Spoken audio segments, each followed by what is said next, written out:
Our second speaker tonight is Board of Supervisor member Mike Wasserman.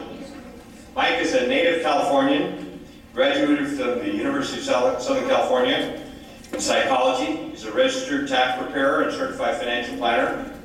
His experience in business has allowed him to be a good analyzer of issues and problems and to develop win-win solutions for himself, his employees, his clients, and his constituents. Mike has been married for 29 years and has 2 grown children. Please join me in welcoming Mike Wasserman.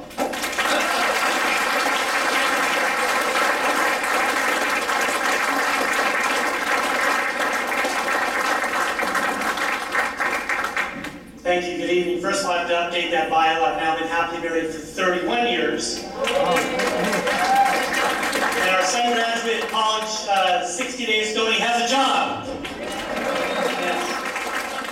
I have to tell you how fortunate I feel to be here tonight. 7 days ago, my mother-in-law was in her bed. She reached over to her nightstand to get some Vaseline or something, fell out of bed and broke her shoulder. 5 days ago, my daughter ended up in emergency at Good Sam, hooked up to IVs with something food she ate in a horrible 48 hours. 3 days ago, my sister-in-law had double wrist surgery.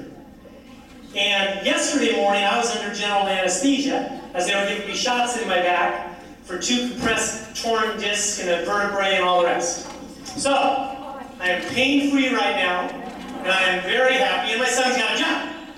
I know I repeated that twice, but it's good.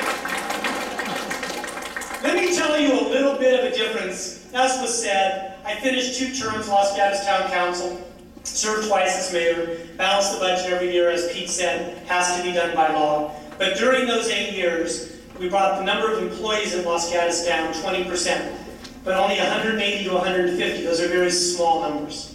And the last 5 years, we stuck money in reserve.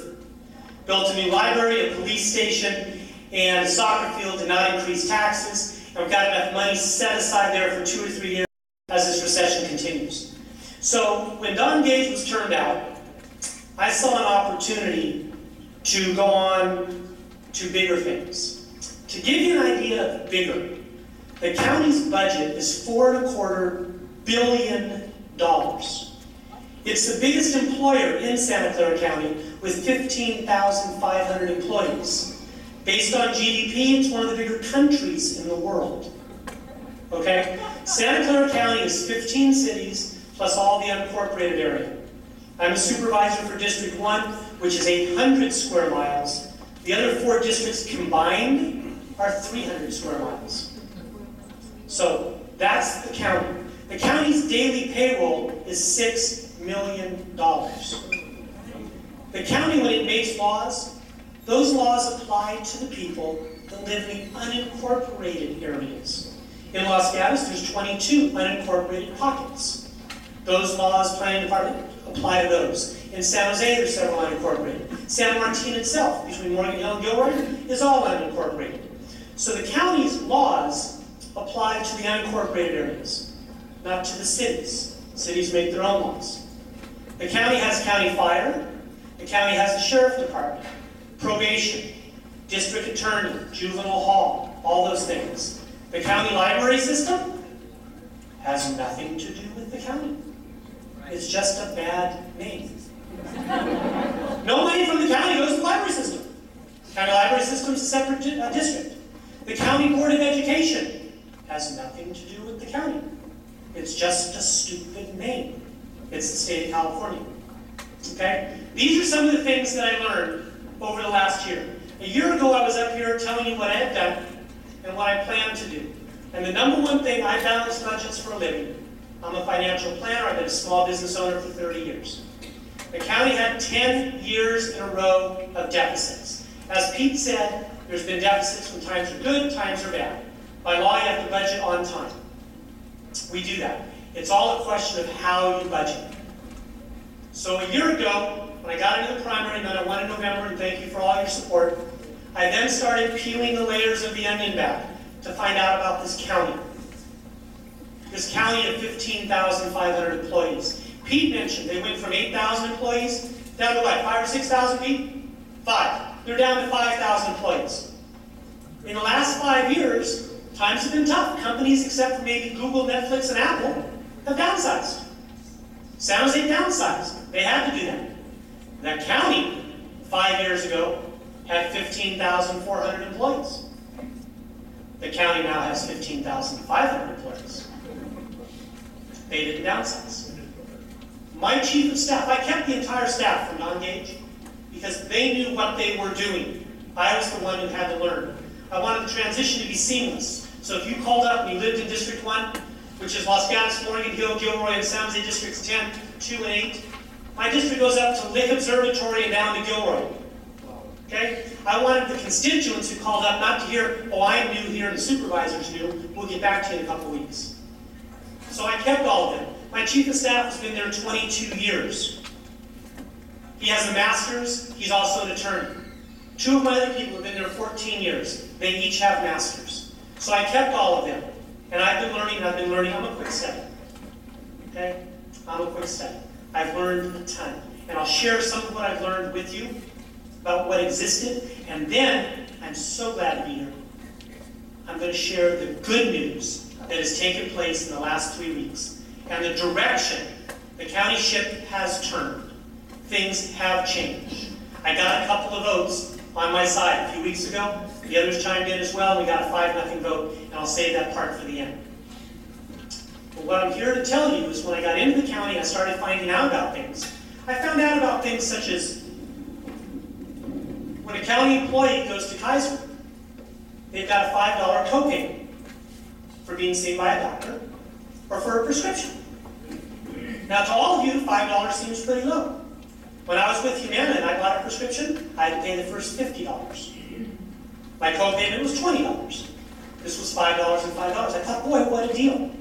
But little did I know. They paid the $5.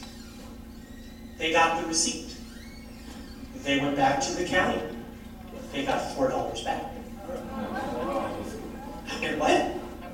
What? So I'm starting to learn about this.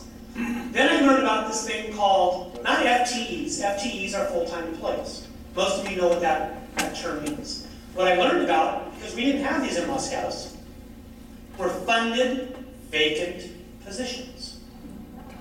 Okay? Simply put, those are not real people. They are accounting entries. They were positions that were created at some point, some project, some something was created. That position, that code was created. A person was put in there, a person was paid. Some years later, they quit. They retired, but whatever. And that position was left on the books. And the next year was in that department's budget. And when certain people in that department earned overtime, money had to come from somewhere, and they took it out, because it's all one pot. They took it out of money here being allocated to a funded vacant position. Okay? And used that money to pay the cost for the overhead, for the public safety or the planner, whoever it was, whatever position it was. So I'm looking at this and I'm going, okay, part of our expenses, we have a deficit because the expenses exceed the income, right? Accounting 101. Part of the expenses are funded vacant positions. You can tell by those saying that. I said, how many of these funded vacant positions do we have? 1,100. 1,100. And I said, okay, let's say you were a senior planner and you retired. We put a sign out, help wanted, we're doing interviews. Technically, your spot is still on the books. And your spot is a funded vacant position until we hire you to replace him. Okay? This is when I first got into office, about 7 months ago. How old are some of these positions? Well, these positions are 11 years old. These positions are 10 years old. These positions are 9 years old. And 8 and 7 and 6 and 5. Now, 7 months later, I can tell you that 85% of those 1,000 funded vacant positions are less than 1 year old. So we're getting there. We're getting there. So we had 6 budget meetings during June. Now before I tell you about the meetings, let me tell you a little bit about the budget in Santa Clara County. As I said, 10 years of deficits. that it's the way you solve your deficit. Okay? Makes the difference. Remember, my chief of staff has been there 22 years. So he's been there almost a quarter of a century. I said to John, 5 years of recession. My home value is 30% less than it was 5 years ago. Everybody else has downsized. San Jose has gone from 8,000 to 5,000. Some companies have gone out of business. We're the same size. 600 people a year retire, we hire 600 more people. I mean, me, easy way out, 600 people retire, hire 500. You've downsized without firing anybody. Seems like a nice solution. I said, John, to your knowledge, in 22 years, how many people has the county of Santa Clara fired? Effectively none, 7. Okay? I said, okay, well, we need to downsize. I would like to downsize, and so I created a program called CAP. I created the program, brought it up at the meeting, the Board of Supes, they joined on. Comprehensive Attrition Plan, CAP. Fun little acronym where you cap the number of employees. We put a hiring freeze on. Each time a person retired, we said, thank you very much. Did not automatically replace them. The department head had to justify why that spot needed to be replaced. Sometimes the department head is able to justify it. Sometimes they're not. We're bringing the number of employees down. So in 22 years, approximately none have been fired. Over the last 22 years, how many times has a county employee taken a pay cut?